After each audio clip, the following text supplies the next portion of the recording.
Yo, what is up, YouTube gang? Today we are going through episode 13 of V-Talks. I know I've been making some steady headway here on the YouTube channel, and I'll only be doing more now that I have acquired my own place. That's right, I've managed to get myself a studio apartment, and now I will be able to make as many videos as humanly possible, as well as working in my school and going to work and all that goodness. Today, I actually want to be going over what makes a good villain. I know this topic has probably been beaten to death by every single movie critic, every single book writer, every single artist known to man, but I personally really like villains, and I would like to have my own say in what I enjoy about them. And while I talk about this, I'll just be drawing a Dragon Ball villain from somebody on Instagram. They are a Cry NC art, and this character's name is Drago. I actually don't know anything about this character other than the design, and I just wanted to redraw it myself. So let's get down to the meat and bones of it. What I think a good villain is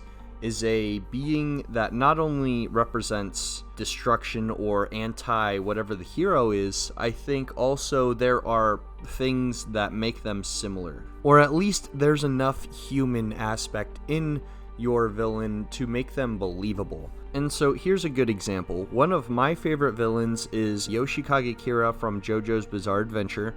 And what his whole thing was is he was a serial killer who would go and kill women for his fetish for hands. That sounds crazy, whack, but when you look at his character, he was somebody who was actually pretty reserved. He didn't want to stand out. He didn't want to have people in his way. He didn't want to have enemies. He just wanted to live a simple life. Now, I know that a lot of people aren't like, well, that's not anything human-like.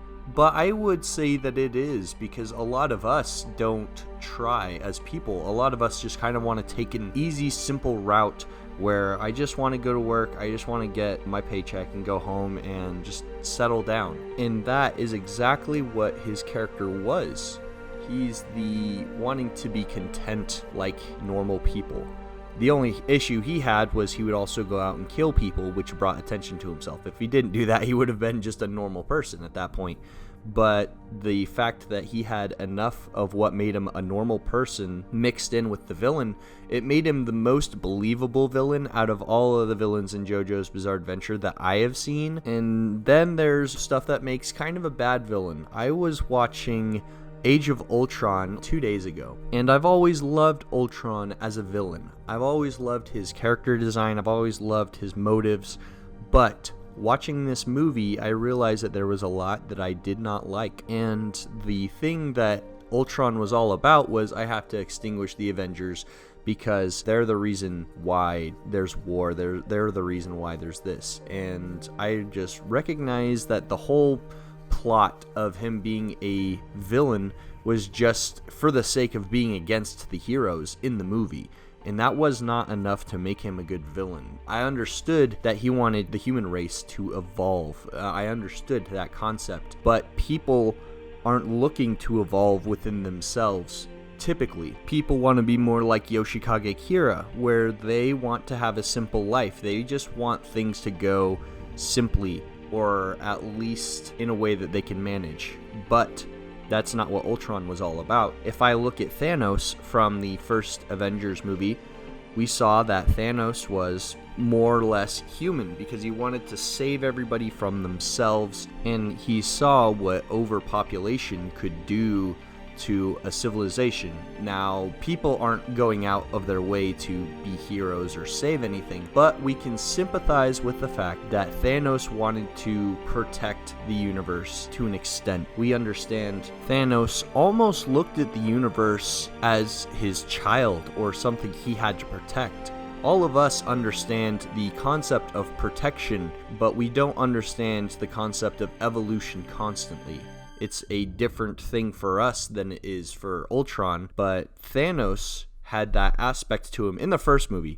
In the second movie, Thanos became a bad villain because the reason he was going to exterminate the universe was because we were all ungrateful and we just deserved to be extinguished completely anyways. And that's not what the point of the first Thanos was. Now, that's where it goes from a good villain to a bad villain. Now, I have a friend, let's call him David, because that's his name. For David, he knows that when he goes to watch an action movie like Avengers or an action movie like Godzilla, he's not going for the story writing, he's not going for any of the things that would make a good hero, villain, monster movie, anything like that. He knows that what he's going to see is going to be a monster mash fighting robots explosions movie, and that's just what it's going to be. So he doesn't pay attention to the good or the bad as far as the movie story writing is concerned, because he's just there to enjoy the movie. And that's a good way to look at it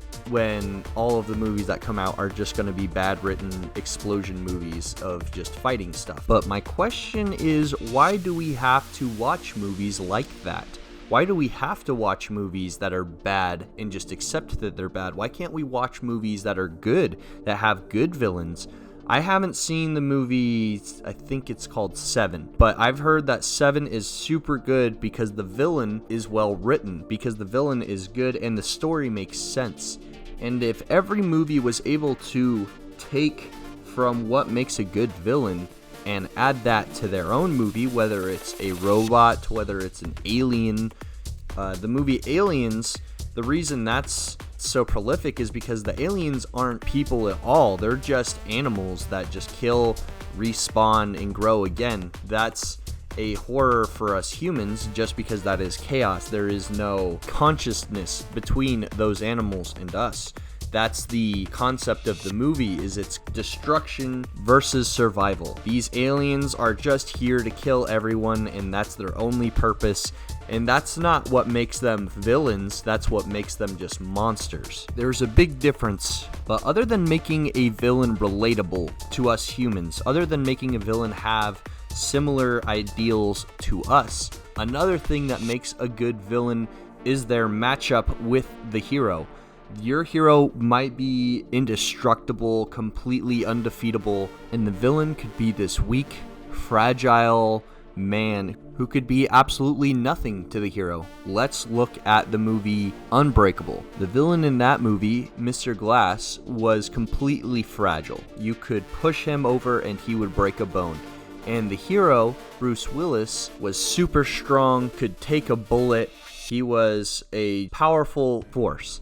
And Mr. Glass, the villain, was able to manipulate the hero because he was intelligent.